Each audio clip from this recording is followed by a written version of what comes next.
In that video, I will tell you about my mistakes on social media that I have done previously, so you might avoid them and you can learn from them. I had 3 other YouTube channels before and they were doing pretty well. I had to close all of them, like not had to, but I wanted to close them at some point. And I have started YouTube at 2016. So I think I'm pretty well experienced about at least what not to do, maybe. Let's get started. Let's start with the first one. I think the most important mistake is getting too personal on the internet. Look, I kind of understand that oversharing is so sweet and we sometimes need it. And you might have some crazy stories to tell on the internet. You might want to make story times. Or maybe you want to talk about your crazy exes, your crazy friends, your insane stuff. But before you share them, please think about, will I be okay if my future relationships will watch it? They can be friends or romantic relationships or things like that. If 1 million of people will watch it, will I be okay with that? Do I want to be perceived like that? I am not telling you to have an internal shame and constantly checking yourself, but before sharing something too personal on the internet, please be aware that you're putting your life out there.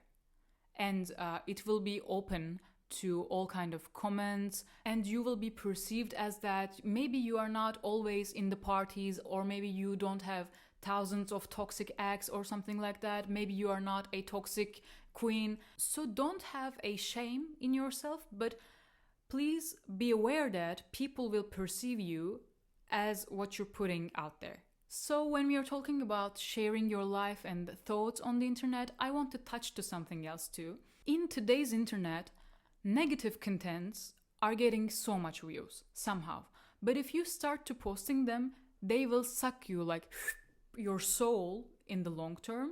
And I find it pretty dangerous. What I'm talking about is the contents that you're complaining in, for example, that you're complaining about your life or the life in general, or the relationships or men, or I don't know. When you complain, people love to watch it somehow. If you have realized, even the self-improvement content today has a different language. They're not giving you advices. They are telling if you don't wake up and go there, what do you expect? Contents are like that today on the internet, and this is really toxic actually. This is toxic to the soul, this is toxic to the human, and creating content like that is also toxic. And trust me, even though they get so many views, after you are done with making it, after you get some views, you will start to think about your mental health, you will start to think about your privacy, you will start to think about your well-being more. You will do it for once, maybe after the school, maybe after a breakup, you come home really sad, you just open the camera and record something and post it, and it will get many views. And after you get those views, you might want to keep posting that kind of content. Contents about breakup, contents about being sad, contents about not being able to forget someone or something, contents about mental health, how drained you are, how bad the life is. On the long run, it will damage your mental health, and also the community that you will be able to build on that kind of videos will not be so useful on your social media career. Sorry for my pronunciation. Emotions and bonding with people is really important on social media. And I think negative emotions can bond people so easily. And that's why those kind of content are getting so many views. So let's talk about bonding a little bit more. Do we really need it on social media? If you are a non-native English speaker and if you are posting a global content, it will be so hard to bond with people. Even if English is your native language, every country's conditions are different. Every people have born in a different environment. Have you ever been in Europe or in Africa or in USA? Every culture is different, and the thing that people are experiencing are different. Maybe you're struggling with money problems, but the others are having more social problems. The other ones are facing with racism out there. So when we are posting global content, we don't know what to post actually. We have to be speaking about the meeting points of the humanity, and Unfortunately, as I mentioned before, those points are usually negative. So let's think about bonding with people again. Do we want to be influencers? Should we have to be influencers to make a living on the internet? No, actually. Or do we really have to bond with people that much? No, actually. I have realized that too late, unfortunately. I was always thinking that I need to be more friendly, people should know me, people should know about my life and who I am. I was trying to film Q&A videos. I was always talking about myself.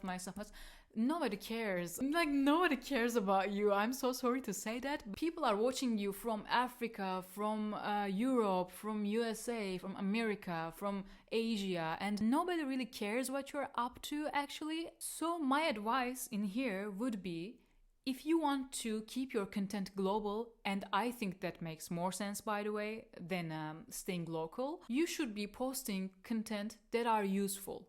I think this is the most sustainable way to create content without being too personal, without being negative, without messing things up, and without forcing you to live a certain kind of life, like an influencer life, more aesthetic, more traveling, stuff like that. You can keep posting content without doing that if your content is a useful content. I know it sounds so sweet that you just dress up, you just go to places, and brands will pay for it, you will travel and people will watch it and you will make money out of it.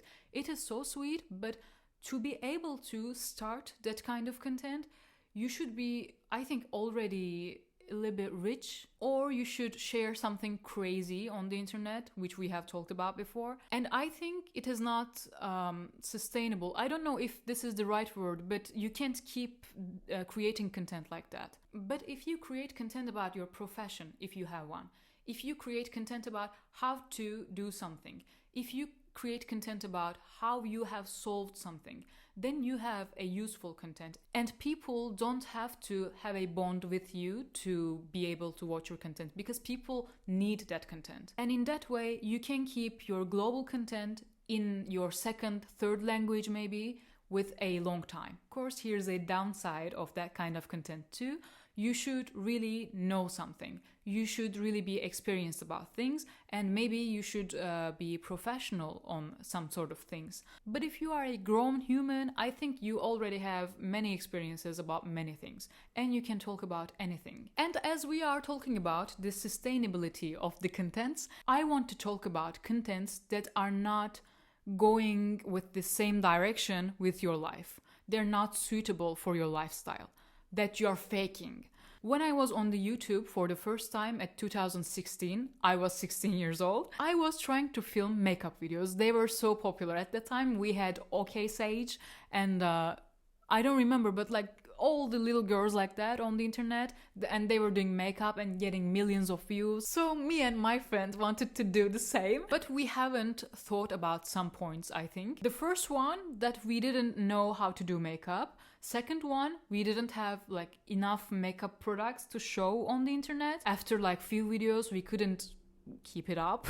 And also it was looking weird because we were so inexperienced. So the content that you're creating should suit you. You might want to make some ASMR cooking videos, for example, but do you know what you need for that kind of videos? First, you need a good microphone, good sound system, and then a good camera. But most importantly, you need to have a quiet environment, and that is such an expensive thing to have. And spending thousands on the gears, the camera, the good microphone, the makeup products, your hair and stuff like that, your clothes that you're going to wear on the camera. After spending thousands on that, and after spending hours to film a video, and after posting it and not getting so much views because there are an insane competition when it comes to that kind of content, you might feel discouraged and you might feel stuck about your content. And I don't want you to experience this, because I have experienced that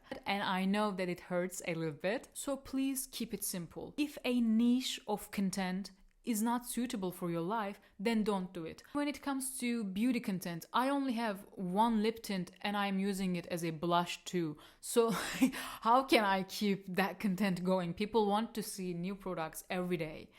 I'm 24 and this is the only makeup that I'm doing to everywhere. I'm sometimes adding an eyeliner and that's it. I'm not doing makeup. So why do I need to film about makeup? Just because you think a niche sells so well on the internet, don't force yourself to create content on that niche. Maybe it's not suitable for you. When I was a teenager, I have tried to keep up with beauty contents for so long, but I couldn't do it because it was not for me. Another mistake that I have done in the past, I was thinking that camera was so important, and I have always worked so hard to be able to buy a camera, but no matter what I have bought, it was always not at the professional level, so I was always postponing my videos. I was always saying like later. But after gaining a little bit more experience, I have realized that sound system is more important, and the background is more important, and the lighting is more important. So if you're just about to start, please don't spend all your money on the camera. And I know that cameras are so expensive. Like, it is the most expensive gear to start YouTube. Camera. With the same amount of money, you can buy a microphone and you can have a good lighting. You can create a background. So if you have an iPhone, no matter what kind of iPhone you have, please don't buy a camera. Don't spend your money on the camera. Just go buy a microphone, create some pretty background, and you will be fine. This is my sound with the microphone, and this is my sound without the microphone. It will make your videos seem more high quality than a camera. So I can say sound system over the camera quality. When it comes to spending money for YouTube, I want to talk about the background too. I live with my family right now, and this is not completely my house. I didn't decorate it. Even my room is not decorated by me in here. I had a pretty house when I was back in college, but after graduation I came to here to find a better job, and so I'm still living with my parents right now. And I was always thinking that I need to move out to start YouTube because it's a mess over here. Like, you should see the rest of the room really. After I have understood that I can't move out right now and I can't do it just for the sake of YouTube, I decided to take an action, and I decided to find an angle that is having a good light, and then I fixed just the background from that angle. The rest of the room is still a mess, but at least in here we have some posters and some artsy stuff and some plants. Even if you think that it is impossible to fix your background in your house, at least you can turn the camera to the ground and buy a cute rug, carpet or something like that and sit on the ground and film like that. So nobody will see your walls and nobody see what kind of furniture you have in the house, and nobody will see anything except the ground and you and the pretty rug that you have bought on the Amazon. Or don't spend so much money on the background, I think, because it's nonsense. Just buy some posters and I don't know, some plants, and you're good to go, I guess. And lastly, I want to talk about wrong promotions. Let's say you have recorded your simple, beautiful video that won't affect your life, that has a good sound quality and everything, and you posted it, and now it's time to promote that video. On my first 2 channels, I was promoting my videos on the new YouTube creators Facebook groups, that Insta groups that are for YouTubers. Like, everybody was watching each other's videos and dropping comments and likes and stuff like that, and I was promoting my videos on that kind of groups. Definitely don't do it. It's the worst thing that you can do to your channel. Firstly, of course, it messes up with your algorithm, and secondly, in today's algorithm of YouTube, it has been changed at last year, I think. You don't need to do that because YouTube is already promoting your videos like TikTok. Whenever you watch a big video, there are really new videos on the side with like 5 views or 6 views, and when you go to their channels, it's their first videos or second videos or something. YouTube today is promoting your videos like that already. So I think you don't even need to promote your videos on anywhere else by just focusing on your channel and not promoting.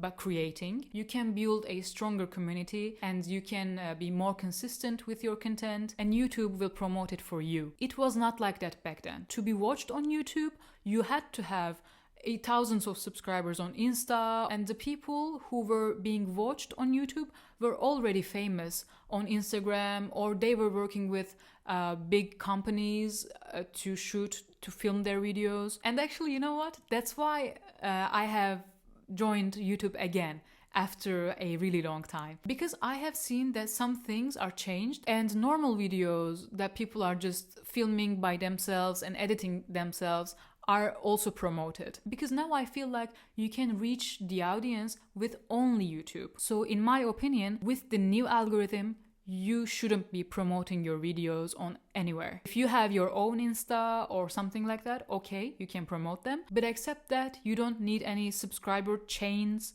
or any Facebook groups or any Instagram groups. Don't do it and just keep creating, okay? I am starting to get really tired, so it's the end of the video, guys. So I'm not sure if I can post the next week. If I will, see you the next week. If I can't, maybe see you on the other week. And if you want a specific content, please let me know in the comments. I love you, and bye-bye.